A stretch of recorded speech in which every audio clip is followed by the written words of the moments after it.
Ladies and gentlemen, how are you? Thank you so much for being here. We are thrilled. I mean, I can't say thrilled enough. We are so excited to have with us 7 of the most talented individuals in the country to discuss the launch of Nourison's new portfolio collection. It is a spectacular collection of 25 rugs designed by these 7 amazing interior designers. Each aspect of the collection is incredibly unique to their own region, their own styles, their own personalities, and as we go through some of the panels today, we're going to be discussing how that has affected them. And first of all, I'd like to, again, thank you so much for being here. I'd also like to thank the entire Nourison team for hosting us in their beautiful showroom, which is incredible. And B, one of the most important things is how they have inspired these designers and worked with these designers to help them create what we see behind us. It's no small feat to wrangle all these talents together and then to have it appear behind us in physical form. It's been a couple years and a lot of hard work on Nourison's team and these incredible people next to me, but we're super excited to see it come to fruition as of today. Today was the first time we've seen it in the showroom, and we couldn't be prouder. First of all, I'd like to introduce everybody to our panel and our designers, starting with Catherine and Justine MacFee. They are based out of Tahoe and San Francisco, 2 offices out there. Their lifestyle is luxury. They work in all over the country, as most of these designers do, and their work is absolutely reflected in the designs that they have created. Next, we have Kim Scodro, who has offices out of Chicago and Phoenix, Arizona. And again, luxury, if anything defines these 7 individuals, it's their ability to know their client and know luxury, and it's all about that with Kim and Kim Scodro Interiors. Next to her, we have Scot Meacham Wood. We have some Scot Meacham Wood fans out there. Beth Ann. Yeah, thank you, Beth Ann. Scot Meacham Wood is out of San Francisco. He is designing all over the country as well. He is known for his affinity to tartan plaid. And I think he's been called the king of tartan several times. And I've been called many things. Yeah, but you're not wearing. I'll take that you're one. not wearing your kilt today. People were kind of grabby with me in my kilt in New York, so well, that happens. I didn't wear it today. I don't trust y'all. That happens. Next to Scott, we have Shay Geyer out of Dallas, Texas. Shay is known for her bold influences and bold colors and patterns. She's not being very bold today with her choice of. We love it. Scott and I color coordinated to our rugs. Absolutely.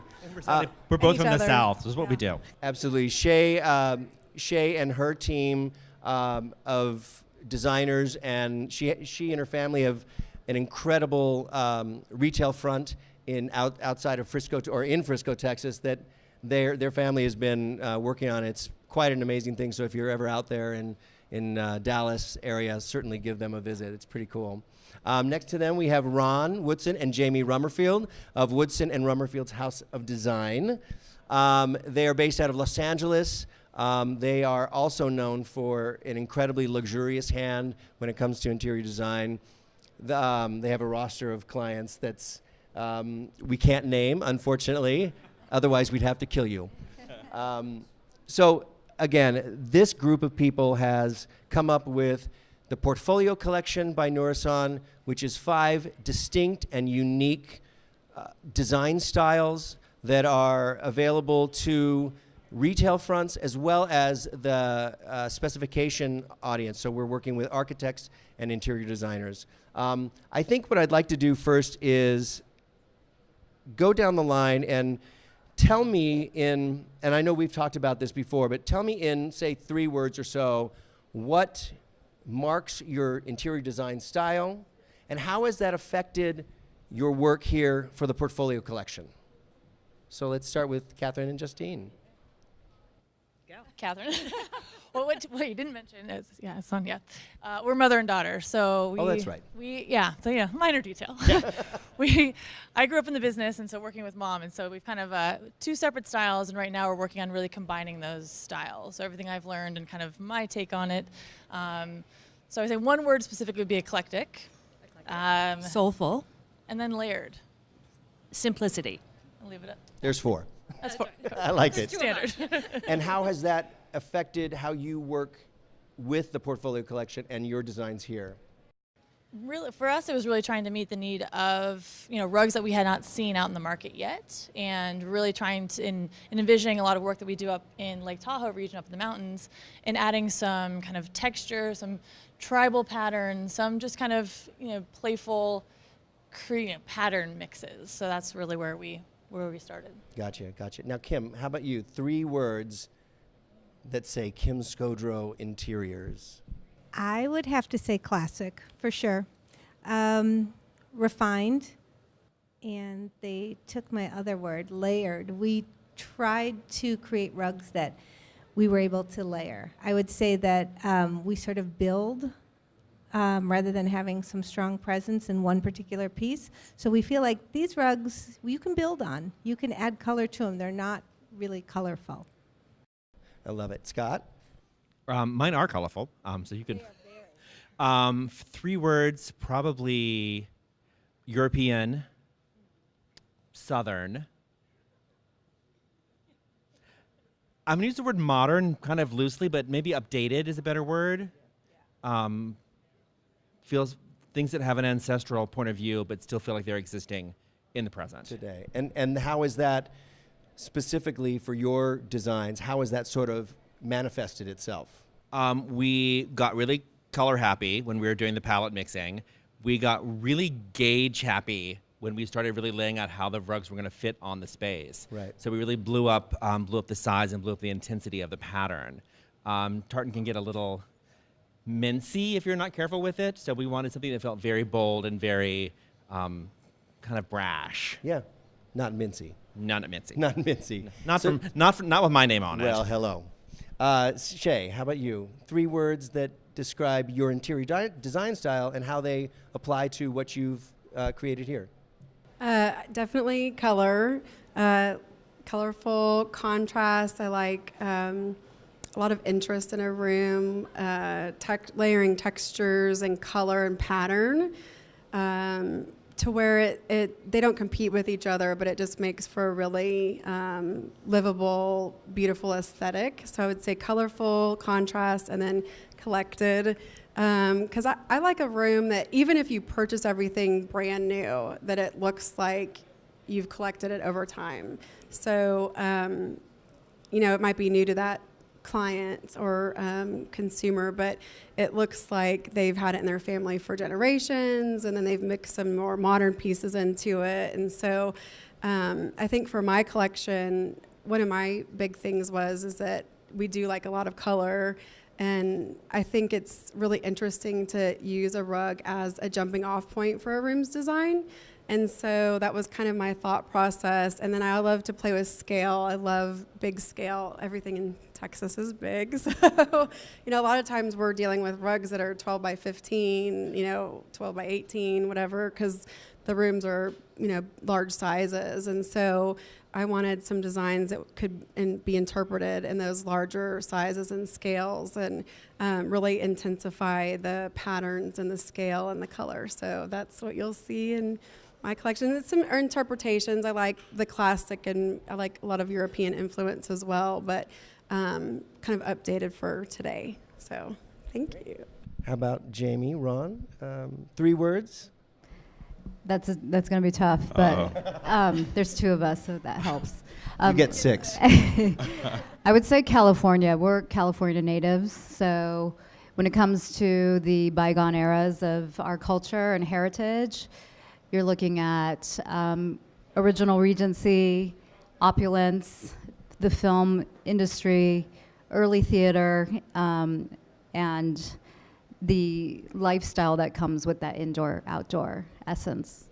I would add artful. We really took cues that we wanted them to look hand-painted. So we do a lot of that type of work, really custom, colorful.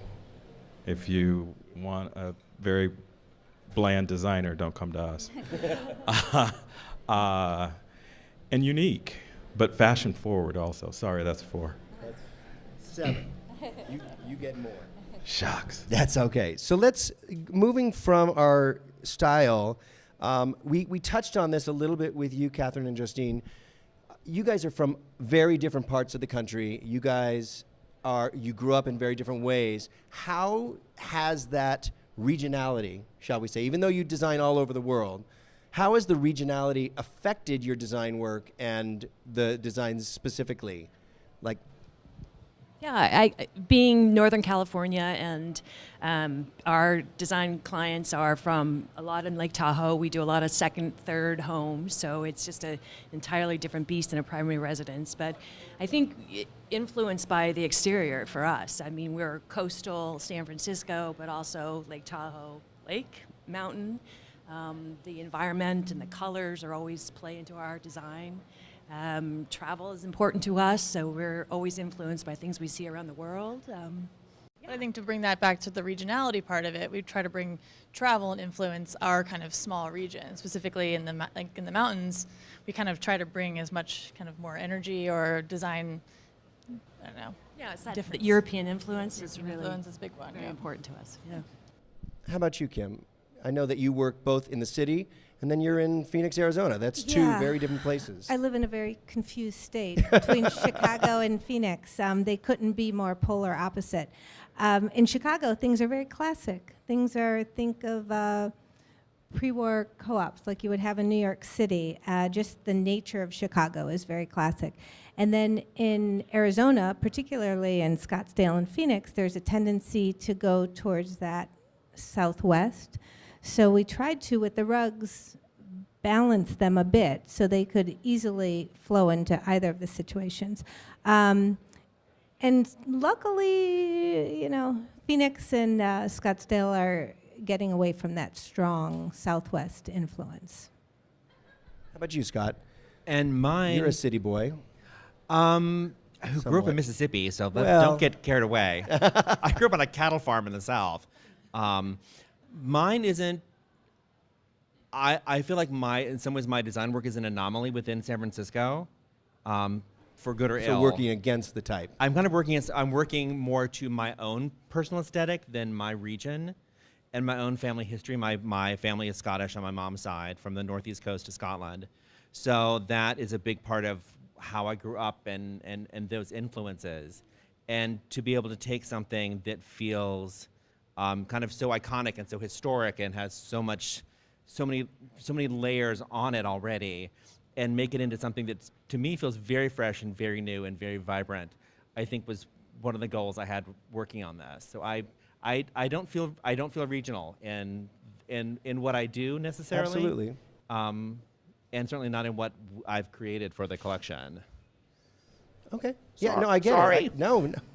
How about you, Shay? I mean, middle of the country, big wide open spaces. Yeah, to be honest with you, I mean, it's, you're obviously my stuff is not your stereotypical what people would think of Dallas, Texas, and I think that we kind of like get a bad rep like internationally and nationally because of that. Everybody, I mean, I can remember a friend moving from Chicago to Dallas when we were kids, and she was like, "Where's your horse?" And I was like, "What do you mean? Where's my horse?"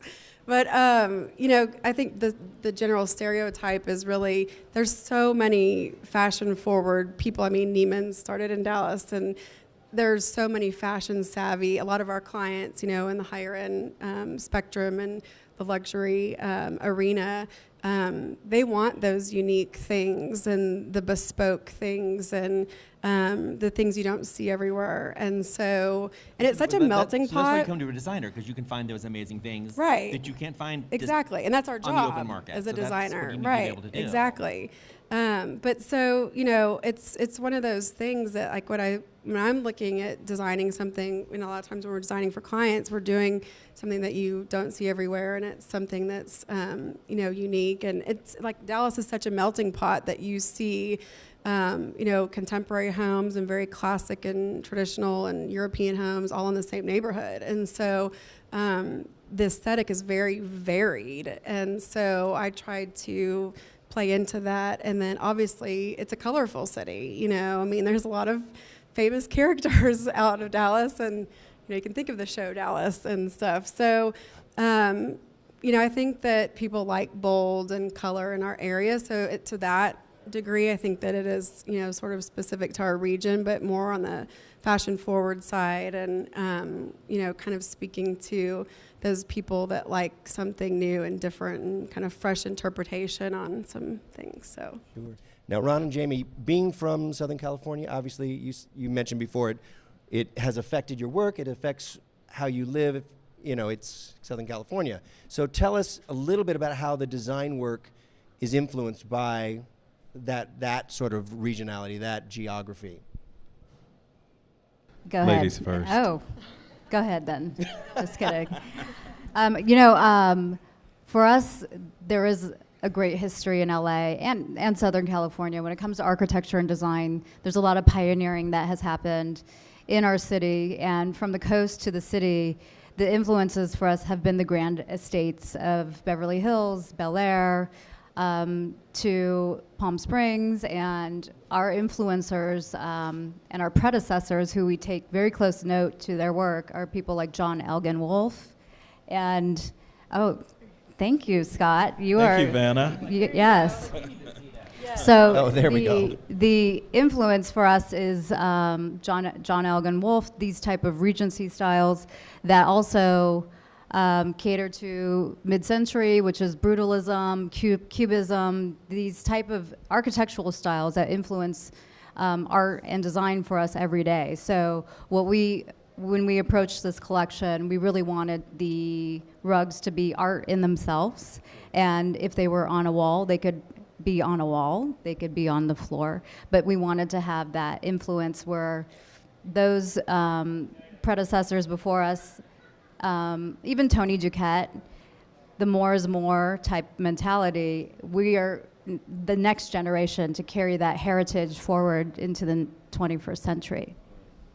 And Los Angeles is in both of our DNAs, not just from being there, but absorbing and being able to experience the city as we have. I was fortunate. I grew up in a very musical family. My father was a prominent jazz musician, so I grew up going to these opulent homes as a kid where he performed and played, and I got to see and experience that type of opulence at a very early age, and you can't help but have it become a part of who you are. There's a lot of romance in the work and in these type of estates. I mean, Ron's being really humble.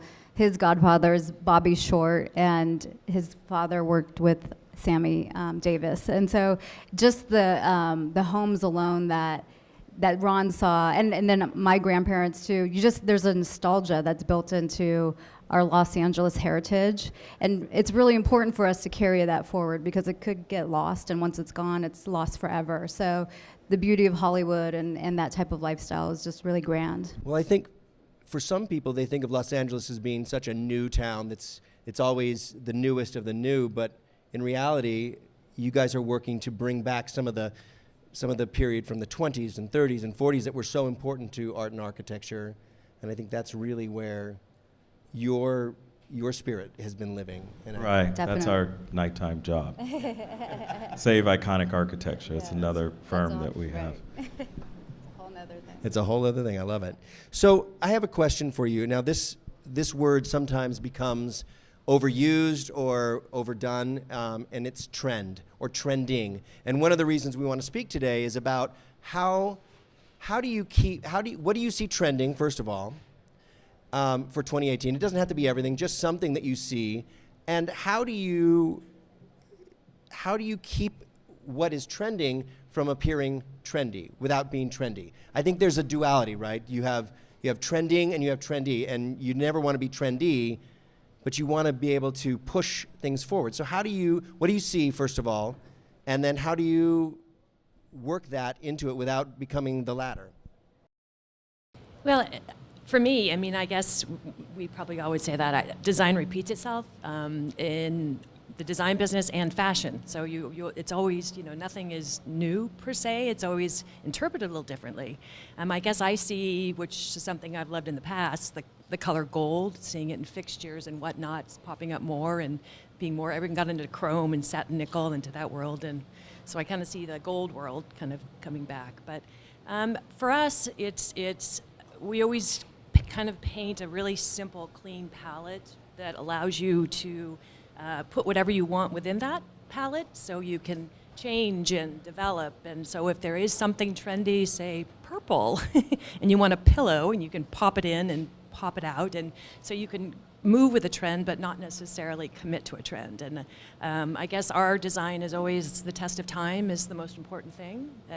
So it's, I guess when you're spending that amount of money on some of these homes, it's just nice to have that just, clean palette to be able to change, I guess I would say. I think too, what like in terms of an actual trend and what actually happened with everyone's collection is bold pattern on the floor and kind of going for it and using that as your starting place and building from there. And I think that's like a trend that I saw amongst kind of all of us as, all of our designs were, at one point we all kind of had our own projects and I started seeing everyone's design, like, okay, this is cool. But I think over time too, it's that timelessness to a pattern I think is fun, and especially if you do build a palette off of that. So gold, I like your, that was interesting. It's new. So Kim, what do you, in your work, what are you seeing that's trending? And again, how do you keep it in your work? Obviously, you guys are all incredible at what you do, but how do you keep it from finding what the latest trend is here at market and going straight to your project, and then 100,000 other people are following that same thing? So what do you see, first of all? Well, unfortunately, we're not trendy. I feel bad. We're not. I'm sorry. Yeah, no. We just have this classic aesthetic, but the clients that come to us, when they do find things and see things, Pinterest, everyone sees things on Pinterest, and they want to bring it in. It's so easy to do with accessories. And I'm not joking, true story. We had a client, we did a photo shoot at her house, and she loved brass. So she had went and bought all of these brass accessories. The whole spare bedroom, we had to take every little, here and there, it's great, it's wonderful, but she just went so overboard with that trend. And a few pieces would have been wonderful. But we can't help but get a little bit trendy just because of our clients and what they want. Although I did hear recently the beige sofa's gone. Colorful sofas are in. I was a little sad, but I'm I'm a little excited. Excellent. Scott, how about you? I feel like the trend runs the market. Like the market is trendy. We don't need to participate in the trend every time. But one thing that I remember from my adolescence, I guess, which I do feel like we're coming back to, is back to a really kind of delightful layer of fussiness, of trims, and there's more detail to the work. Everything is not going to be knife edged, and it's got some more depth and more interest to it, piece to piece. And then the combination of that back to the more is more with a little more on top and a little more on the side and a little thing of more aioli next to it. But so each one of the mores has a bit more to it, which it may be just my own that may be my own aesthetic. One of the things I find really fascinating when we're all at High Point and we all talk about trending at High Point, and you'll see a trend that I never saw because I don't see that trend. I see the trend that I respond to.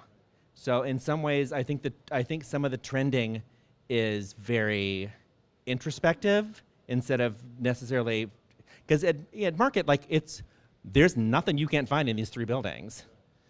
So whatever trend you're looking for, I feel like you can find. It's the old thing from fashion. There's not a hem length anymore. There's not a pant width anymore. You can find almost anything you want on the marketplace. So I think some of that trendiness is going away in the market. I get it. How about you, Shay? I mean, what are you seeing? Have you been able to walk around, or what are you seeing in your work or in your clients' preferences? Yeah, I always think that like the trends are set in the luxury market, and then once they reach the masses, that's when it's trendy, right? So when you, Someone asked me that, like, like you live in San Francisco, what's trendy? I'm like, Right. you live in Kansas City, you'll know before I do. Right. Because when it's trendy at you, Yeah. that's when it's trendy. and I don't think it's, I don't say a trend is necessarily, I mean, I think it's great that we should all follow the trends and like do research and, but to everybody else's point, like, to inject it in, every room and every time is a little bit too predictable, I guess. And then everybody's house starts looking the same. And so, if you want to inject a trend, and I think, what we're seeing moving forward is that it's kind of hard to pinpoint like one particular trend, because like I think overall color is trending, but what color is it? I mean, like especially like at High Point and even now, like there's so many different colors that are trending. We've got blush, you've got blue, you've got malachite, you've got, so I think it's and then with brass, obviously, and I think mixed metals, like, which obviously layer into a more collected look and something that you can mix the chrome and the brushed nickel and the brass together in a successful aesthetic if, need be. But I think, accessories, pillows, and lamps or, things that can be switched out a little bit easier and more economically are probably a great way to incorporate those things. But I'm not on like the bandwagon for that. I think, you have to really look at what the client, what speaks to them, tell their story, not your story. You're helping them tell their story.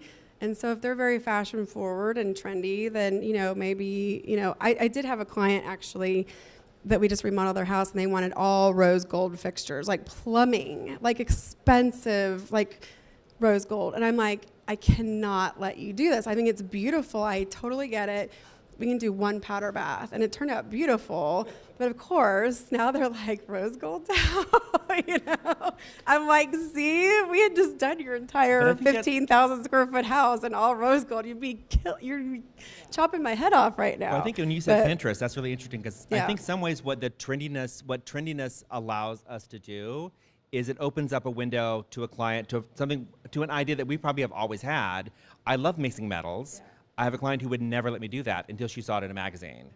And then, so some ways it just, sometimes that trending just supports your cause. Supports your cause and gives your ideas some gravitas to clients who may not be willing to go that far because they can't envision it the way that you can inside your head. Sure. Now, a little bit of flip on this question, because we've gotten a lot of great answers. My question is there something that you are crushing on, like an item, or whether it's a color, or even if it's not trending, what are you crushing on? What is that? Is it a wall covering? Is it a lighting instrument? What is it? I'm loving furniture that's made of like stone that looks like a Brancusi sculpture, or things that are very sculptural. That Yeah, that's obscure. Just again, where furniture is art and it can stand on its own, but it's functional too. And I'm going to be the rebel here.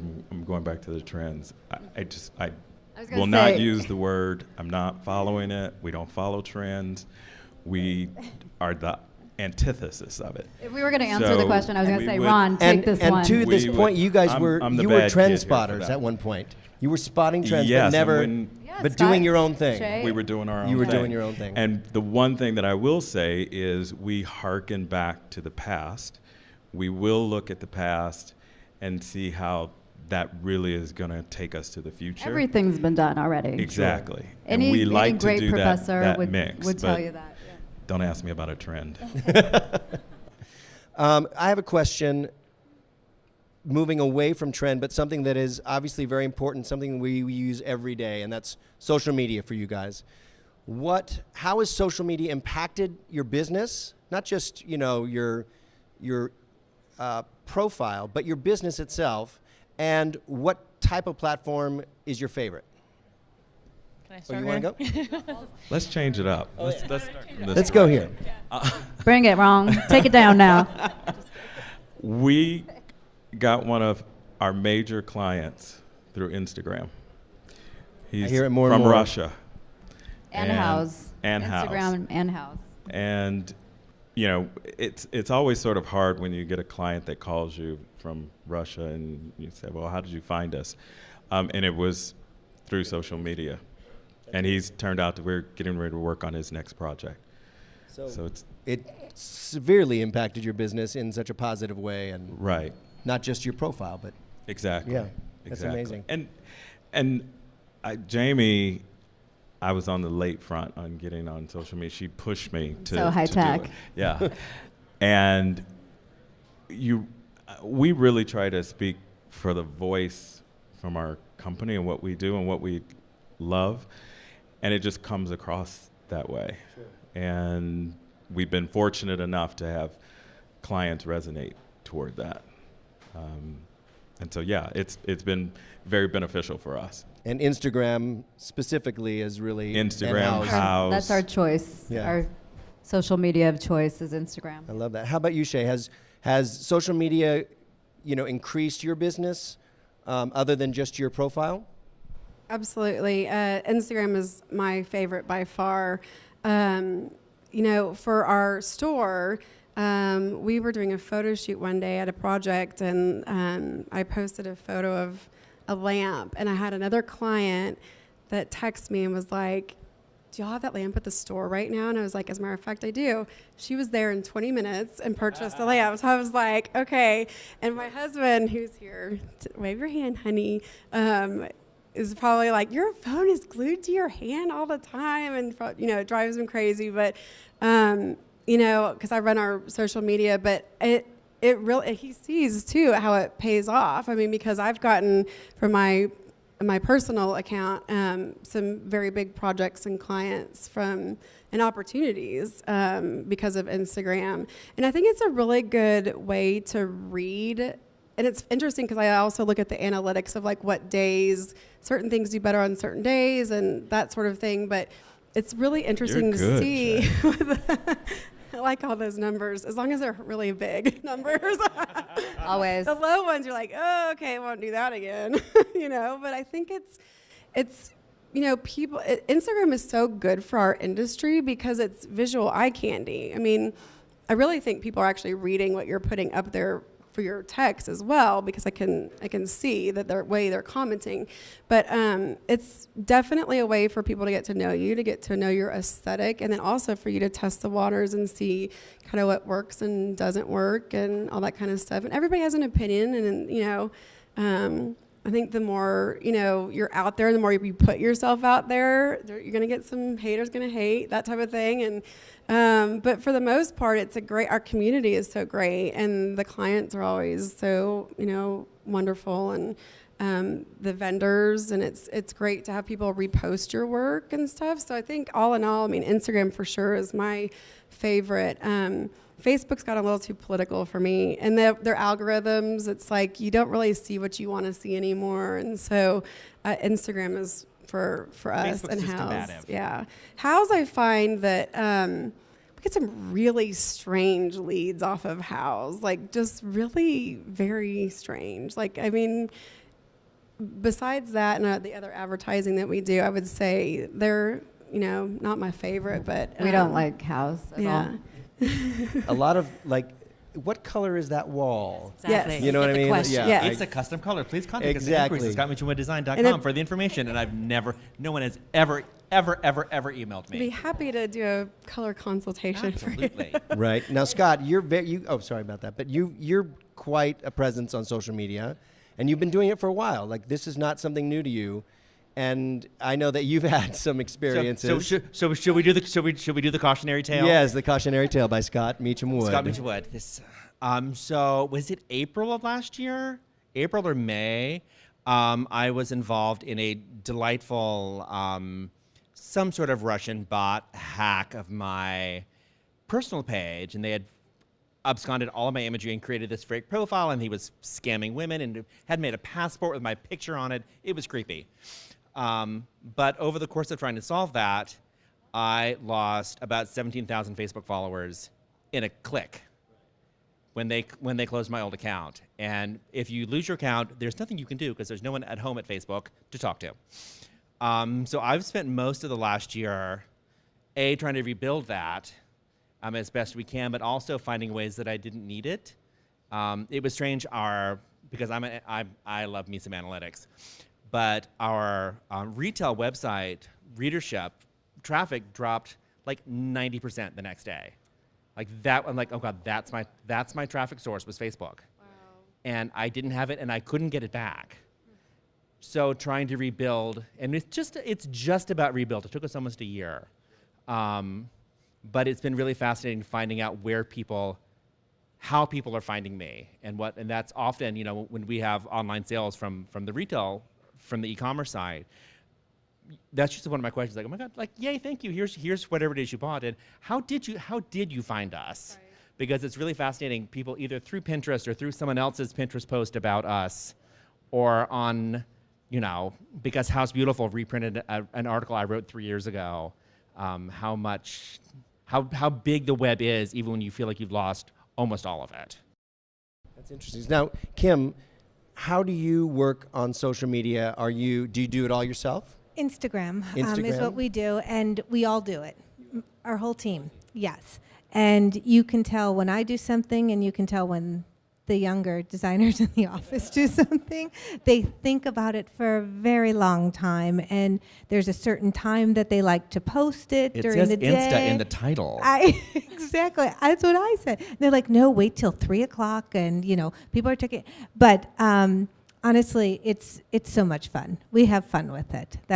And the funniest thing to me is if I see someone that I haven't seen in a while, and they'll say, oh, I see that you did such, and I'm like, oh, who did you see? And they're like, oh no, we saw it on Instagram. So much of what we do is out there, and it's a really nice thing. I will tell you, if we have a project that gets a lot of interest, and like you said, when you put yourself out there, you open yourself up to people saying things like, oh, I don't like that sofa, and I do feel really bad. Oh no, and I know it's the vomit emoji. I if you don't feel like my sofa, really I don't care. bad, but and I think who takes the time to write something like, I think that's the wrong color on that chair? Who actually takes the time to write that? But for the most part, it's positive.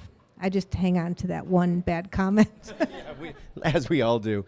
So how about you guys? I know that both of you use separate accounts plus a company account.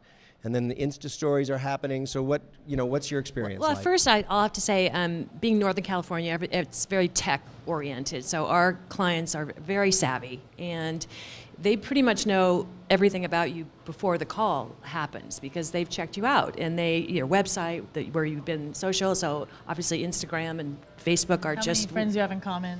Exactly. They kind of know where you go, and it's interesting because the comments come up like that. Oh, you just got back from Spain or whatever. So Justine does our Instagram feed, and that probably we spend most of our time there. Yeah, it's really fun. Instagram's a really powerful tool I use every day. I'm definitely addicted to it because I find cool woodworkers that are doing just this fun detail, and we ask them, can you do something special here? I mean, I do so much of my sourcing through Instagram, and also I can live vicariously through other people that are at different markets or art shows, and I kind of feel like I've been there because they're so great at documenting all of this. So I'm kind of like, I didn't need to go. I didn't attend Fog Fair in San Francisco because I feel like I didn't need to. I saw it all in my feed for 3 days straight, so I was like, all right.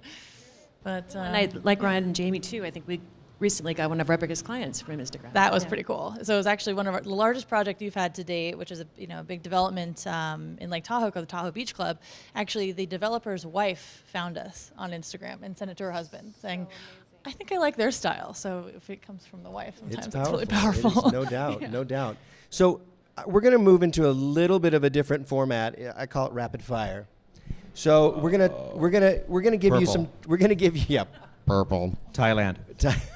We're going to give you a couple choices, and you just tell me what you're leaning toward. And I know these are some trends in the marketplace. I know they're not a trend. These are some love it or hate it leanings. Yeah, so you could love it or hate it, right? So the first one is in color. Obviously, we know there's a color of the year. We don't even have to mention it if we don't want to. But in terms of color for you guys, is it soft and neutral, or deep and bold? Deep and bold. Deep and bold. Deep and bold. Soft and neutral. God, both. It depends. Yeah, both. You want it all. We want it all. Yeah, what's wrong with that? Rule the world. Okay, how about palette? Monochrome or multi-hued? Multi-hued. Multi. Monochromatic. Multi-hued. I'm trying to be a little more monochromatic, but yeah, I'm definitely. Actually like both. I think a monochromatic story could be very interesting, so I would say both. We just did a huge monochromatic story at a house in Pacific Heights with a palette that like ranged between like the slightest grayish beige and the beigest gray in like 48 colors. It was not even, it was bizarre, but it was such a fun project. They were fun clients. We've done a couple projects with them, but I have gone merrily down the monochromatic path, and I had a good time. Nobody died. Nobody died. Yeah. There were no It's a design nice journey. emergencies. Okay, furniture, modern or traditional? Mix. Again, both. Mix. Yeah, Mix. both. Transitional. I mean, new traditional. You gotta mix it. New traditional. Gotta mix. Mix. Yes, I agree. Shape. Are we going straight lines or curvy? I would say mix for that. Mixed. Mixed. I know we're not good. Let's have a deep opinion here. No, you're limiting us too much. That's I know. This is why it's called rapid fire. You have Curvy. nowhere to play here. Heavy patterns or simple textures? Simple textures. Heavy patterns. Heavy pattern. Pattern. I love some Both. pattern, but I love some texture. I know. For homes, open concept or individual statements? Yes. That's all I'm gonna say. Individual Statements. I love an open concept. I love to entertain, and we have. So let me clarify that. My husband and I love to cook, and so like our kitchen and family room are open. Our breakfast nook are all kind of open, and everybody gathers there like while we're cooking, and then we kind of move into. Now our formal dining room is its own space, but the open concept of like the family gathering is very popular in our area. And for our particular lifestyle, I love it because our kids are always hanging out with us. And when we have friends and family over, it's a large space that we can all hang out and cook together. I appreciate, a segmented floor plan. I just don't like choppy to where it feels like you're just constantly like, like you're like, oh my gosh, how big is this house? Because like you're not really sure like where you are in the space. But it's real popular in our area for the open concept, yeah. I would say interesting vignettes within an open concept. A little bit of both. You want it all. You too. Catherine, come on. Wallpaper or paint? Wallpaper's been huge for many, many years. Are we staying there or are we going into paint? Wallpaper. Both. Wallpaper. I thought so. A painted trim with wallpaper. There you go. And something that is definitely speaking to how we're moving forward, but going backward at the same time. Incandescent or LED?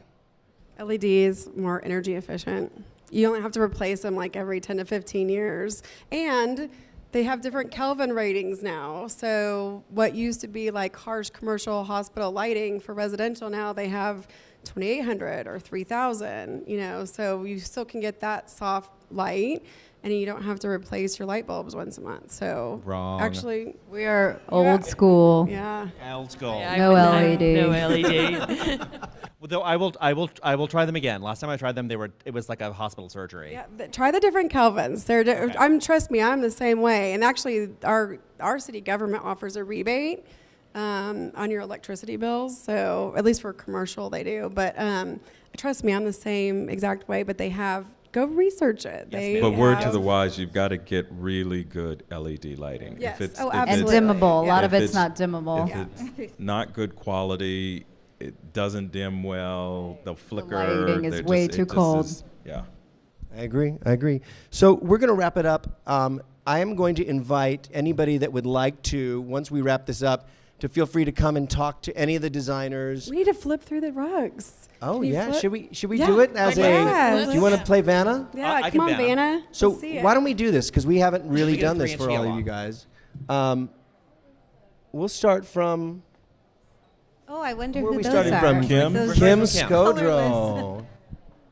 So Kim, and now knowing all that you know about Kim and her style and her way of her approach to design, we can see some of these designs and how they've manifested themselves. That's cute. Beautiful soft palettes, lovely silks. Thank you. Bold patterns. They feel really good underhand. They must feel amazing underfoot Yes. as well. So that's Miss Scodro. And then we move into Last Catherine and Scodros. Justine. Oh, Scodro. And then MacFee's. The Catherine and MacFees. Justine. And again, I think it's interesting knowing what you guys have just spoken about how you have come to your design through sometimes the regionality, sometimes your education, sometimes your travel, and how they've really, I mean, it's so clear as to who you are through these designs. This one in particular has it looks so different, vertical as it does on the floor. It tricks your, it's a crazy one. It has its own mind of its own. And again, using, some of those tribal influences that you were talking about. Yep. This actually was influenced from that big iceberg, or that when we were in Cortina skiing. It was like a side of a mountain was frozen, and it was cracked like that. And I think that's where. Yeah. And now for something completely different. So This again, is this is the Royal Regent. So that would be seen in somewhere like the Beverly Hills Hotel, or if you want a very regal dining room, we would do a rug like this. We would also do it in royal blue and white. This is the Brutalist, and for us, this is very Palm Springs. The original, inspired by Hugh Captor or Donald Wexler, as far as architecture goes. And the tones are earth tones, so more of the desert tones. not the And this desert one's tones. right? Yeah. This was inspired by fashion and camo, just because I love a good camo. And then a really nice subtle leopard print. One of my favorites. Always a classic. And then a malachite, just again that hand-painted quality we like to introduce. There's whimsy in most of the rugs we do. Absolutely. Sort of that mix of high style or highbrow and fun. Yeah, Disney, a little bit. And some lowbrow. And then Shay, we move into Shay's collection a little. That's you. Ghetto, too. So that's the Ecot stripe. I actually designed that for the Dallas show house with Traditional Home, and we liked it so much we put it in the line. And then this is a interpretation that I did with some new colorways of a classic motif, the blues and greens that we're seeing a lot of, with a little bit of the fuchsia. And then same thing here. I love how the striation in the center turned out on that, and kind of blowing up the scale of the border on the pattern there. So then that's Genesis. This is actually the first rug I did. And when you come look at these in person and see and touch and feel them, this is the divine quality that Nourison does. And so it has a high-low pile to it, and it's one of my favorites. I posted this one on Instagram this morning, and seems to be pretty well received, so I was excited about that. But the blue color stories speak to me. And then this is the Ecot, and I call it Magnify because it's obviously a very large scale interpretation. Definitely a rug that you'd use sort of as a jumping off point. We also did it in a yellow colorway where the orange is. I could see it in green, a whole bunch of different colors. So. And then I can do mine. One of the, I have to get a little nerdy here for a second because there's a little bit of a backstory to this, the way we design this. When you're dealing with tartans, when you're weaving them as fabric, there's stripes going the warp, stripes going on the weft. And as each color intersects every other color, it affects the color that it intersects. So if you change the red, it also changes the way that the red looks with the blue, the red looks with the yellow. So actually the palette of the fabric mixes on the face of the fabric as you weave it, which I found really fascinating. But one of the least interesting parts of that is where the red crosses the red, because it's just red. So we took that idea here, like where blue crosses blue, and broke the blue down into all of it, almost into its incumbent DNA. So you get all of these striations of all these different concepts of color that are all the red that's made up there, but you see all of its component pieces. Again, color, scale, color scale big. We did some tartans and some plaids just to mix it up a little bit. Rah. And then good old Henry as well, Henry Plaid. Beautiful. Well, thank you guys so much for being here. Thank you guys for staying and listening. Yes, Thank you. thank you. Again, if you have any questions of these talented designers on how this all came about, certainly come up. They are available to speak to any of you. We want to thank, again, Nourison, the Paycars, who've been so generous with their time and talent and to help us create this beautiful collection. And again, thank you for coming. Portfolio by Nourison. Thank you guys. Thank you.